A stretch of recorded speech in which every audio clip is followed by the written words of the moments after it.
उत्तर प्रदेश के विधानसभा चुनाव में जिस मुख्तार अंसारी पर एक्शन दिखाकर सीएम योगी और बीजेपी ने कानून व्यवस्था के तमाम दावे किए थे, अब उन्हीं मुख्तार अंसारी के बेटे को विधायक बनाने वाली पार्टी ने राष्ट्रपति चुनाव में बीजेपी को समर्थन कर दिया है।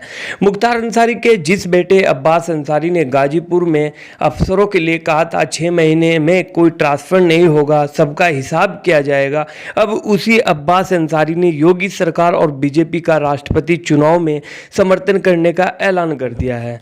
जिस अब्बास अंसारी पर अफसरों के खिलाफ बयान देने को लेकर योगी सरकार ने मुकदमा दर्ज कराया था, अब उसी अब्बास अंसारी से योगी सरकार और बीजेपी से राष्ट्रपति चुनाव में समर्थन करने का ऐलान कर दिया है।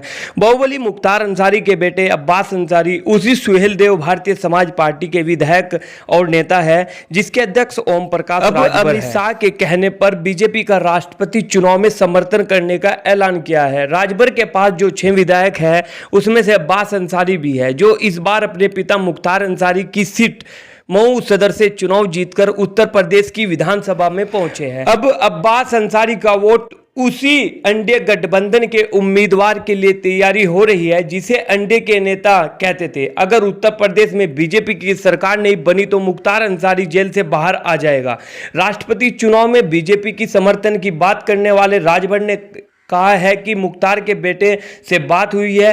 राजभर ने यह भी कहा है कि मुख्तार अंसारी के बेटे अब्बास अंसारी उनके साथ है। ऐसे में सवाल यह भी है, जिस मुख्तार अंसारी पर बुलडोजर एक्शन की बात कहकर बीजेपी ने यूपी में सत्ता और कानून व्यवस्था के दावे भरे थे, उनके सगे बेटे से समर्थन लेकर पार्टी कितनी सरज हो पाएगी। दूसरी बात यह भी है कि बीजेपी अब्बास अंसारी से समर्थन लेती है तो उन नेताओं का क्या होगा जिन्होंने गाजीपुर और मऊ में इनके खिलाफ प्रचार किया। सवाल यह भी है, क्या बीजेपी उन बयानों के लिए अब्बास अंसारी को माफ कर पाएगी जब अब्बास ने 2022 के चुनाव में बीजेपी के खिलाफ दिए थे। पूछा यह भी जा रहा है कि जिन मुख्तार का परिवार जीवन भर योगी आदित्यनाथ के कट्टर विरोधियों के खिलाफ रहा है, क्या योगी उनके समर्थन के लिए राजी हो पाएंगे। हालांकि यह तो राजनीति है, मंच पर दिए हुए बयान असल हकीकत में हमेशा फर्क होता है। ये बात जनता भी जानती है, नेताओं की कथनी और करनी ऐसे ही अलग थोड़ी है। टीटीसी न्यूज की रिपोर्ट।